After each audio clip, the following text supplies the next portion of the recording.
Muy buenas a todos y a todas. Seguimos con otra píldora. Bien, em, hoy vamos a ver otros aspectos, ¿no? Ya nos vamos acercando al núcleo de las dinámicas de grupo, que es este tema. Hoy tenemos que tener claros dos conceptos, ¿no? La cohesión y la confianza grupal, ¿no? Al final ya hemos visto que a lo largo de los procesos de socialización, la comunicación, los distintos tipos de comunicación influyen en la formación de esos grupos, van a influir en la cohesión y en la confianza de esos grupos. Se generan estructuras sociales diferentes, hemos visto distintas estructuras, distintas finalidades, y todo esto pues da lugar a formas de funcionamiento que pueden favorecer o no la cohesión o la confianza. Por tanto, tenemos que ver una diferencia entre la cohesión grupal, ¿de acuerdo? Que vendría a ser el mantener, cuando un grupo se mantiene cohesionado, es porque se mantienen unidos para lograr esos objetivos y metas que caracterizan a ese grupo, ¿no? Mientras que la confianza grupal hace referencia a esa confianza precisamente que se genera dentro del grupo para lograr los objetivos. ¿De acuerdo? Esto podría ser con un símil, pues cuando un equipo de fútbol está bien cohesionado, todos maniobran, cumplen el papel que tienen que hacer en el terreno de juego, o un equipo de baloncesto, o de balonmano, o lo que os guste, pero por equipos, evidentemente, para lograr el objetivo. Y además de estar cumpliendo esa cohesión, están cumpliendo, ahí se va desarrollando una confianza en la que todos van a lograr su objetivo y de esta manera lograr un objetivo general. ¿De acuerdo? Al final, la cohesión es lo que nos va a dar una identidad, ¿no? Un estilo de juego, un estilo estratégico, si hablábamos de deportes, ¿no? Y la confianza grupal es lo que va a favorecer que el ir cumpliendo todo eso también va a favorecer las relaciones más intrapersonales e interpersonales de los miembros del equipo. Asimismo, para crear esa cohesión y esa confianza grupal, podemos optar a una serie de estrategias que pueden favorecer la cohesión grupal. En términos generales, esto es fácil de identificar si pensamos en algún símil como el que os voy a proponer. Si la estrategia 1 nos dice lograr que el grupo tenga una identidad con la que los integrantes se sientan identificados. ¿Qué hacen los equipos de fútbol? Construir en torno a su escudo, ya es un símbolo de identidad, una leyenda, una frase, nosotros no nos rendimos, en Zaragoza se dice Zaragoza inmortal, porque lo pone en el escudo de la ciudad.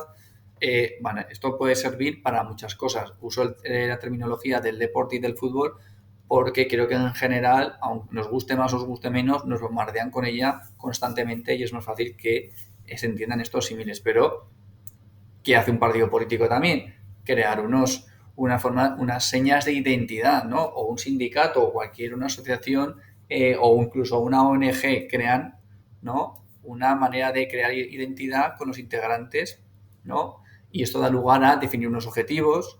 Pues, en un equipo de deporte será ganar el máximo posible de torneos en los que participe. En una asociación de vecinos se marcan unos objetivos, queremos que nos asfalten las calles, que llevan 13 años sin asfaltarnos, que nos cambien las farolas, ¿de acuerdo? Tercera estrategia para favorecer la cohesión del grupo. Claro, cada uno de estos pasos debe estar consensuado y compartido por todos los miembros del grupo para favorecer esa cohesión grupal, ¿no? Tercera estrategia, generar costumbres en el grupo. Esto implica vida asociativa, interrelacionarse, convivir, crear periodos de encuentros, actividades en común, al margen de la tarea principal. ¿Cómo se entiende esto hoy? Esto está muy de moda en empresas más innovadoras, más jóvenes o más grandes que tratan de que sus miembros, sus empleados, se relacionen fuera de el entorno de trabajo, ¿no? Desde la cena de Navidad clásica, ¿no? Hasta generar actividades donde se hacen dinámicas o donde se puede hacer una actividad de entretenimiento, ¿no? Pues la empresa nos lleva a todos los empleados a un sitio de retiro y se hace rafting o se hace puenting o se hace una excursión y es una forma de convivir fuera del entorno habitual de trabajo para favorecer esa cohesión entre los miembros del equipo, ¿no? De esta manera se trata de que con este objetivo es que ese equipo se cohesione para que el equipo y el quien dirige ese equipo se puedan conseguir los objetivos deseados. Puede ser una empresa, puede ser un equipo, puede ser un club, una asociación de vecinos, una ONG, lo que queramos. La cuarta estrategia nos habla de valorar los éxitos logrados por los miembros del grupo, pero también los individuales y de sus miembros. Es decir, saber resaltar y recalcar las cosas que se hacen bien como grupo y también las cosas que se hacen bien a nivel individual. Y por último, buscar una serie de refuerzos grupales del exterior, ¿vale? Una especie de ejemplos motivacionales, analogías con otras situaciones, incluso premios.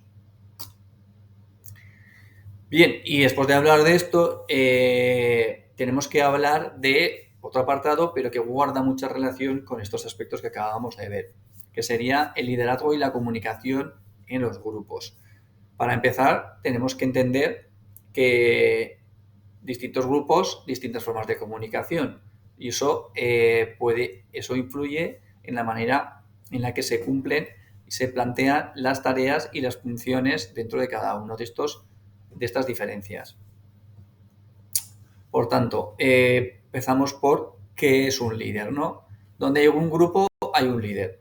Podrá ser, que ahora lo veremos, más permanente o menos, más democrático o menos, pero siempre hay un líder, ¿de acuerdo? Y al final un líder es una persona que tiene capacidad de influir, puede ser temporal, puede ser permanente, veremos que hay distintas maneras de influir.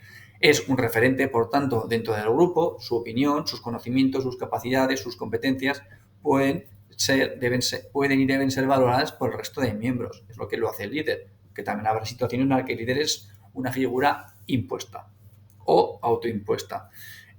No siempre es quien ostenta la posición jerárquica, puede haber un líder que no ocupe el escalafón más alto de la pirámide jerárquica o del organigrama jerárquico, pero siempre va a tener esa cualidad de influencia, ¿no? Dentro de un equipo de trabajo, quien ostenta el liderazgo puede no ser el jefe, aunque lo normal es que sea el jefe, o por lo menos será el jefe el que tome las decisiones. Pero el resto del equipo, quien más lo motive, a lo mejor no es el jefe, sino es alguien por debajo del jefe. Entonces, ¿qué características tiene que tener sí o sí un buen jefe? Aquí las tenemos. Y tiene que poder influir. Cuando hablamos de influir, hablamos de persuadir, no de imponer, no de manipular. Tiene que saber tomar decisiones de manera que sean reconocidas por los demás, no simplemente basadas en la autoridad. Debe también conocer a sus miembros, haber desarrollado cohesión y confianza para poder sacar lo mejor de cada uno. No se puede sacar lo mejor de cada uno si no le has dedicado tiempo a conocer y entender un poco a cada uno de esos miembros de tu equipo, de tu grupo, etc. Un buen líder debe plantear objetivos claros, que los entiendan todos, para poder cumplir para que todo el mundo cumpla un objetivo, todo el mundo debe cumplirlo. Deben entenderlo, perdón. Debe tener una visión de futuro, debe ver más allá de esos objetivos planteados a corto plazo para saber cuáles pueden ser las necesidades futuras conforme se vayan cumpliendo los objetivos a corto plazo. Debe también fortalecer esas relaciones sociales y anticipar cambios dentro de los grupos, de ahí la importancia de esas labores de cohesión y confianza dentro de los grupos. Y va a buscar siempre el interés colectivo, el interés común, el beneficio del grupo, ¿no? También es una persona que sabe motivarse y sabe motivar a los demás, sabe generar entusiasmo, lo que se diría buena onda, buen rollo en el trabajo, ¿no? Y por supuesto es una persona que debe mostrarse coherente entre lo que dice y lo que hace, ¿vale? Es decir, una persona equilibrada y con profesionalidad. Bien, una vez visto esta definición de liderazgo y estas cualidades, características que debe tener cualquier líder, tenemos que saber que pueden existir distintos tipos de liderazgo. Estos distintos tipos de liderazgo han sido estudiados por distintas personas, su mayoría sociólogos, y vamos a ver un poco qué explicación, qué clasificación nos aporta, ¿no? Qué jerarquización nos aporta cada una de estas personas sobre los tipos de liderazgo, ¿no? Bien. Por un lado tenemos a Max Weber, uno de los sociólogos más importantes dentro de ese campo de estudio, que establece unos liderazgos atendiendo a la autoridad, ¿vale? De los diferentes líderes. Digamos que estamos ante una clasificación básica, claramente identificativa por todos nosotros. Tendríamos un líder carismático, por un lado, un líder tradicional y un líder legal. Yo creo que son tres características sencillas y fáciles de entender. Líder carismático, si nos metiéramos en temas de religiones, puede ser un profeta, puede ser un Jesús, un Mahoma, un Buda. Un líder carismático también puede estar dentro de un equipo de trabajo con nuestros compañeros o dentro de nuestros amigos. Luego tendríamos un líder tradicional, ¿no? En el que puede basarse en que el liderazgo se pasa de unos a otros. Por eso pongo el ejemplo de la corona, ¿no? La monarquía es un ejemplo de líder tradicional. O una empresa que el líder siempre es un heredero o un miembro de la familia. Podría ser otro ejemplo.